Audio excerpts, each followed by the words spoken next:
welcome to Live at the Table, the official podcast of the world-famous Comedy Cellar. And now, here's your host, Noam Dorman. All right, good evening, ladies and gentlemen. Welcome to the table. Oh, Angelica, you're going to join us? Oh, yeah. We have with us today our special guest, Mr. Joe Derosa. Now, Joe, usually I look up people's Wikipedia page and give like a little thing, but right. you don't have a Wikipedia page. You're the only comedian out there who doesn't have one. I do not. I refuse to do it myself. I refuse. And you have a website that looks like it was made in like 1979. I couldn't get information on your website. My bio's on there. Well, but it's very obscure. Well, thanks, Lenny Marcus, for doing my website.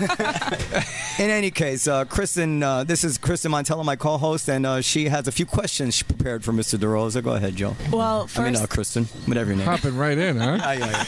All right. Well, we do know that you worked on a film recently that was in the Tribeca Film Festival. Can I just say something before we go into that? We've been getting a lot of bad comments about this podcast. Why? Lately. Why? Because people are critical of it. In what sense? And mostly about me.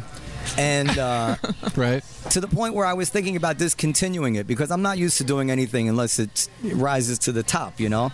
And so I want to get some guidance here from people listening. What's good about this podcast and what's bad about the podcast? We have an email address, podcast@comedycellar.com, and you should write comments because I can't promise that this podcast is going to be around for long. Either that or I'm going to turn it over to Naturman to host it. I'm not familiar with the negative comments that we've been getting. So. I'll read it out loud later, but it's painful. Isn't? Yeah, just saying not funny. He's not a comedian. He's some kind of vanity project. Things like that. Joe, can you respond to that? Fair enough. Anyway, go ahead, Joe. You got a movie coming out. Does a host need to be as funny as his guest? I would say no. Look, as far as the vanity project, you did start out by saying I don't like doing things unless they rise to the top. So you're coming out of the gate swinging. You know, just ease it a little bit. You know, settle into the podcast. What's your point there? I'm saying, you know, I don't want to do anything for 25 people to listen to every week. I want to do it like everybody listens to Mark Maron's podcast. Yeah, but it took a little while. You got to build it up a little bit. I want to take him down. Ah, jeez. No. That's terrible. It's terrible attitude. Terrible attitude. No, I'm joking with you, but I mean, you don't want to take him down. You want to. You just. It'll happen. Let it flow. Just, you know what I mean. Don't feel like you have to do anything. That's my advice. Well, the first step in turning things around is getting Joe Derosa on the podcast. I think so. I think we're moving in the right direction. Mark Maron, look out. I think reading comments is dangerous as a general matter because you're hearing from us. You're not necessarily hearing from a representative sampling, but you're going to take the comments a lot more seriously than I think they necessarily warrant. They love you. Well, these people are right on. In that case. Touché. Anyway, come on. But again, don't get it in your head. Every comment you have to.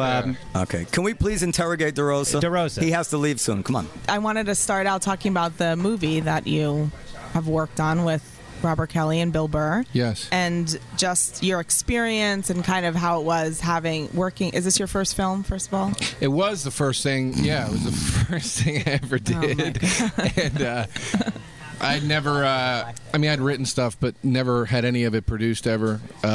So to co-write something with two of my best friends and actually make it was pretty exciting. And it was the first thing I ever directed. And I've gotten to direct a bunch of stuff since then. But for them to put the faith in me to let me direct it and that I wasn't going to completely fuck it up was, that was a nice vote of confidence. And it was nice that everybody was happy with it. And we were all excited as filmmakers that it went to Tribeca and a bunch of other festivals. It was really exciting, And we had Robert Kelly on a couple of weeks ago. And we can talk about this. We talked about cheating and about comics going on the road and have Kristen, ask him something controversial. I can hear people fast forwarding already. This is what we're talking about. Okay, go ahead. So I want to know if making this movie what was the reasoning behind it? Was it to kind of? It's based on a true story that happened to me. It happened to me. To you? Yeah. And I have never lived with a woman, and I've never, at the time I didn't have a girlfriend that I was living with, but I was dating somebody Egg timer's back. What is that? Jesus. Just a hint. Monitors how long Don't take the comments out on me. I say nothing but nice things about you. Go ahead, you're running out of time.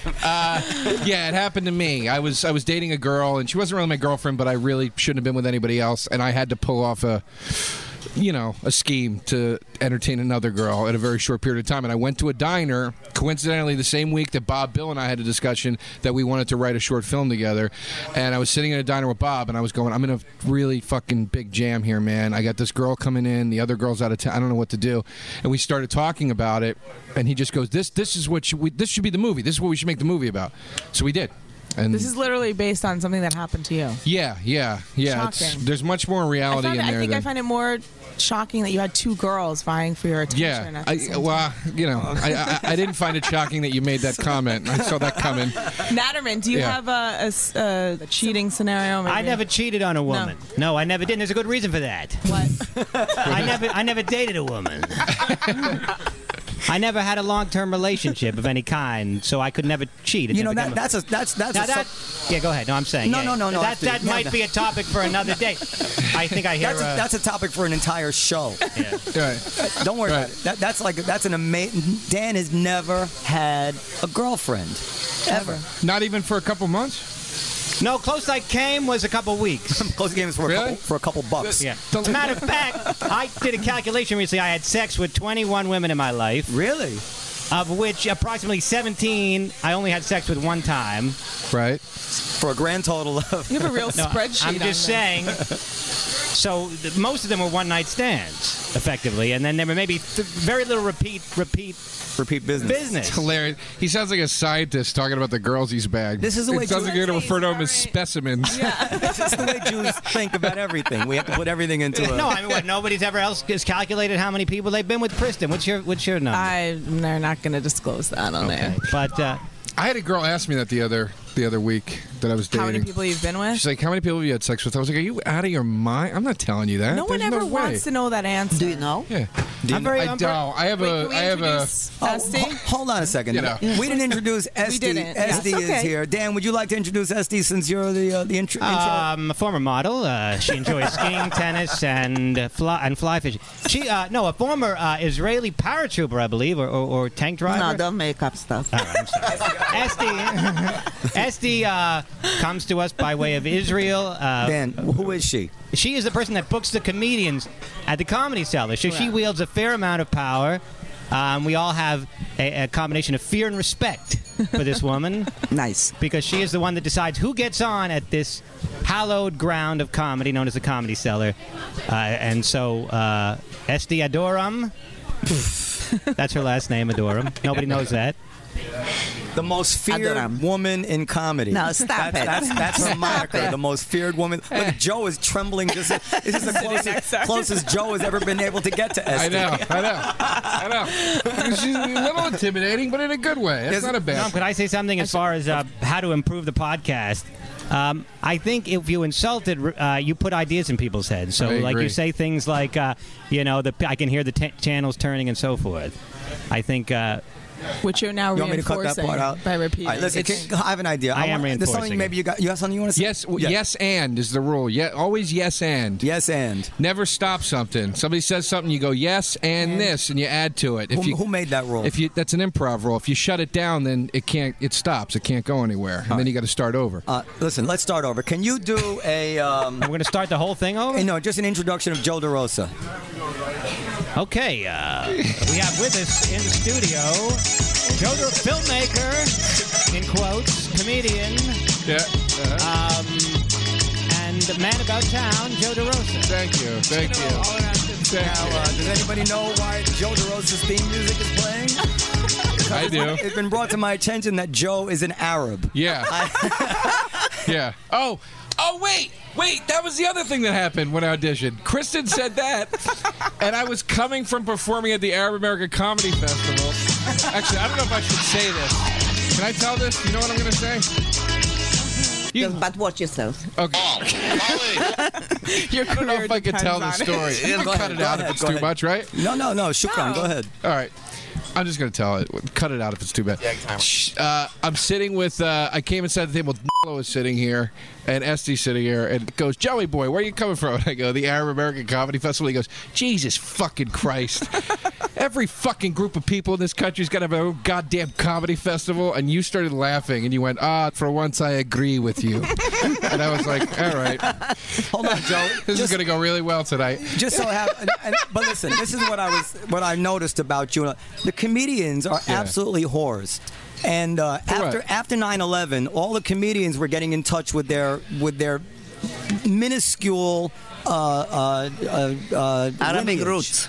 Dean Abadallah all of a sudden became the Arab comic. Joe Derosa, of all people, uncomfortably became an Arab comic doing Arab American. But I don't do Arab material. But you were raised Italian, right? Yeah, but I don't do any Arab material. Well, I'll tell you, I honestly think I get a pass on this. Dean asked me to do that festival. The first thing out of my mouth was, Dean, I don't know anything about Arab culture. I wasn't raised that way, and I don't do Arab material. You left on somebody's doorstep. How did you end up? I sent down the river in a basket. Come on. You got to go for this. Anyway, no, I was adopted, but that was the first thing I said to Dean. And he goes, no, that's why we want you to do it, is because you're a guy that'll come in and just be a guy talking about whatever he's going to talk about. So I've never said I've got to do Arab material to make some extra money or what. I just do my own thing. You did Egyptian material in your tryout here, though. I had one joke about how I didn't know I was Egyptian, but I just had that joke. That joke was more about making a reference to Teen Wolf than about being Egyptian. It's like Arabs are hairy. Is that the? No, I used to do a joke years and years ago about if my parents hid the fact that I was Egyptian from me. They did. They didn't tell me until I was 12, and I would go. They hid it from me like I was Teen Wolf, like I was just going to turn Egyptian one day. Yeah, it wasn't a great joke. It was fine though. Do you have a mystical chord of identification with Arabic people now that you know that you're actually Arab? Like, does it affect your view of the Arab-Israeli conflict? Which side do you come down in the No, I think the whole conflict is a mess, and I don't take either side. I don't think it'll ever... I'm an absolutist. I don't really think things will ever change in most situations. I don't think things will ever be fixed. Wait. Hold on. Say that again. How does that music apply to this? It's Arabic music. Hilarious. Go ahead.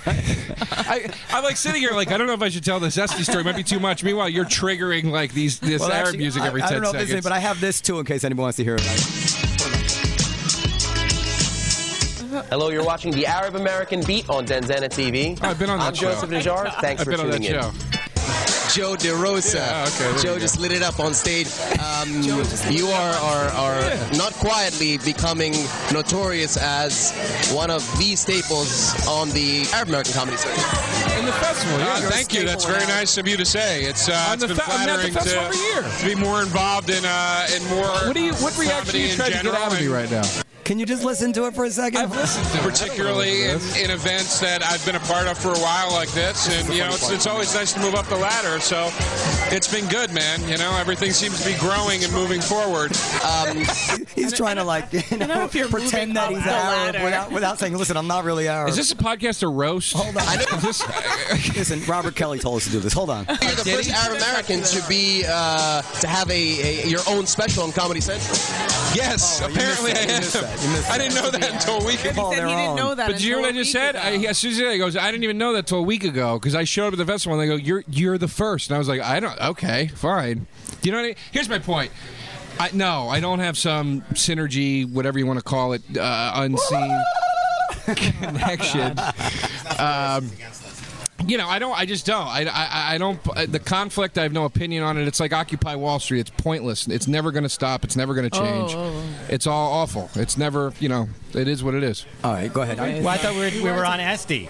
Oh, yeah. Estee, go ahead. So, Estee is here. I don't know if you heard the podcast last week. No. Last week, Sherrod Small and Godfrey were here. Okay. And they basically said that they don't get enough spots because they're black, that when we ask them to quiet down, it's because they're black. When Patrice didn't come in here, it's because he wasn't treated right because he was black. I mean, no, given your performance so far on this podcast, I don't know how anybody could throw the word racist at you.